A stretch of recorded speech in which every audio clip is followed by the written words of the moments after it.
আসসালামু আলাইকুম রহমতুল্লাহি বারকাত। প্রথমে ঈদ মুবারক বলি। ইতিমধ্যে আপনারা সবাই সংবাদ পেয়ে গেছেন যে নেতা ইসরায়েলের প্রধানমন্ত্রী নেতানিয়াহু ওই পারে চলে গেছে। আলহামদুলিল্লাহ, কথাটা শুনতে আসলে ভালোই লাগলো। আজকে 3-4 দিন যাবৎ এই নিউজটা গণমাধ্যমে ভাইরাল। তো আসলে কি নেতানিয়াহু মারা গেছেন? আসলে ঘটনা কি? ঘটনাটি হচ্ছে আমেরিকার যে ব্যালিস্টিক মিসাইল বা আমেরিকার অনেক মিসাইল আছে যেগুলো দিয়ে মাটির নিচে যে সুরক্ষা থাকার বাংকার তৈরি করা হয়, সেই বাংকারও ছেদ করতে পারে আমেরিকার মিসাইল। ঠিক তেমনইভাবে ইরানের যে ব্যালিস্টিক মিসাইল আছে সেগুলো বাংকার ছেদ করতে পারে।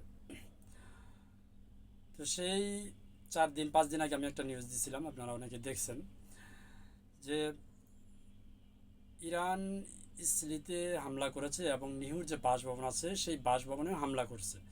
সেই বাসভবনে হামলার এই ইসরায়েলিতে যে বাসভবন আছে অর্থাৎ নেতানিয়াহু যেখানে থাকে সেই বাসভবনের নিচে কিন্তু বাংকার আছে, মানে সুরক্ষা থাকার জন্য।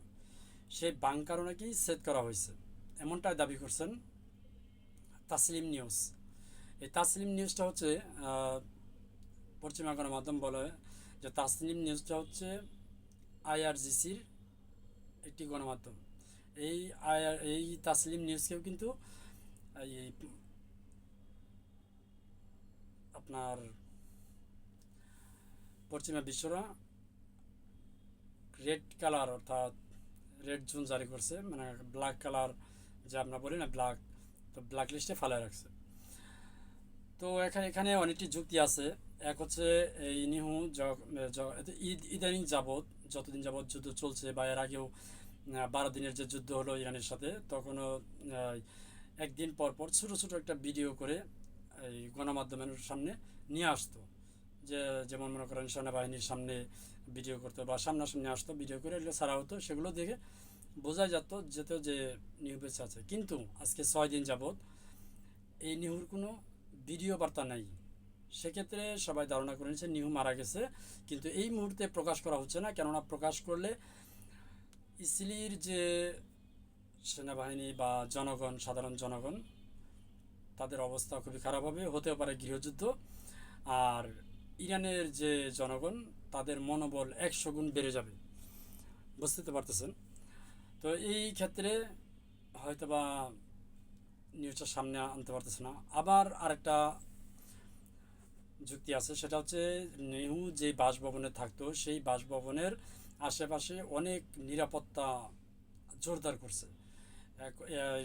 নিরাপত্তা জোরদার করছে এই কারণেই যে নিহু সেই হামলাতে গুরুতর আহত হয়েছে, আর না হয় খুবই আশঙ্কাজনক এরকম আহত হয়ে গেছে অলরেডি।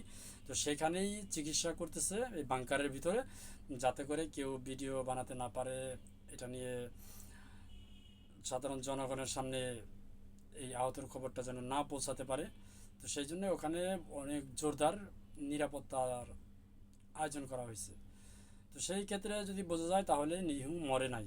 আসলে মরছে কি মরছে না আমরা তা জানি না, তবে খবরটা শুনে তো ভালোই লাগলো, তাই না? পারলে ভিডিওটা শেয়ার করে দেবেন যাতে যার সামনে যাবে সেই যত মন ভালো করার খবরটা পেয়ে যায়। ভালো থাকবেন সবাই, আসসালামু আলাইকুম।